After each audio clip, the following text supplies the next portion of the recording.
The day after. The universe is God. Every person is an extension of God.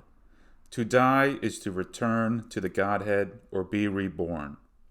Hell is here on earth. Hell is to be reborn on earth. Hell is separation from God. Heaven is to become one with God. To become one with God is to completely surrender to the universe. God is love. To love is to know God. God is everywhere. To be everywhere, he cannot be anything but everything. God created man because he was bored and lonely and was suffering. People suffer because God suffers. Everything is inherent. God cannot help to suffer any more than people. The only way out of suffering is love. Love is communion. Without communion, there is no love. God needs us as much as we need God. Utterly alone, there is no love. God alone in a vacuum is not love. To split the atom, to split the protons, neutrons, electrons, to split the quarks, to split. There are no solid objects. In order for there to be movement, atoms must constantly move. There can be no rest.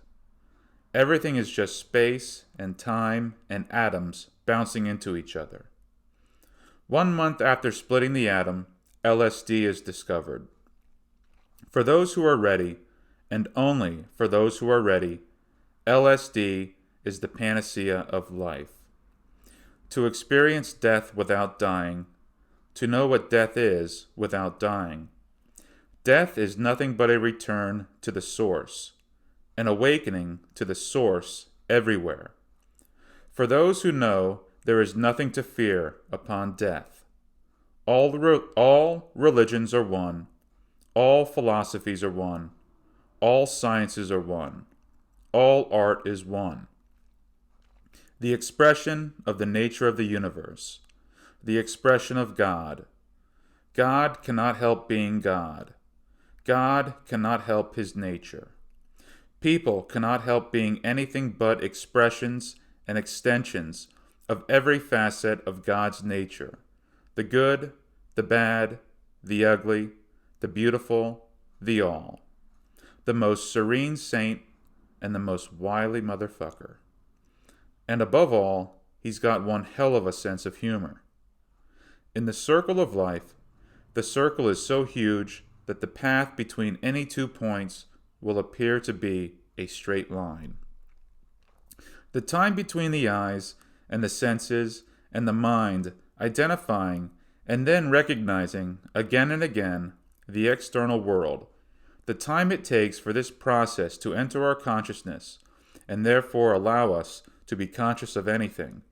The amount of time elapsed in our human perception of this time seems to be next to instantaneous. However small of a split second this time lapse is, still falls far short of instantaneous. It's in this window of time, which appears to us to be next to nothing, when you set aside human perception, the creative universal life force could in fact have what in reality is an eternity, in infinity, to work its magic of the right here and right there and right now, physical manifestations, blooming and dying and blooming and dying, right in front of all of us, over and over and over again, ad infinitum, forever. And just to be aware of this and to have the privilege of experiencing it is pure ecstasy. The window of time and the creative force alive behind all physical manifestations. There is an invisible curtain following us an inch from our noses we're not even aware is there until it is removed by LSD. This invisible curtain shields us from the infinite. For any intelligent, thoughtful, sensitive, free-thinking, free-spirited human being, LSD is nothing short of the panacea of life, allowing the user to tap into the source, the ultimate thing in itself, the infinite, the life force, to the very quick of everything that is. This is heaven, here on this very earth, the greatest religion, without God, without dogma, without faith, for the experience is so unequivocally there, there, there.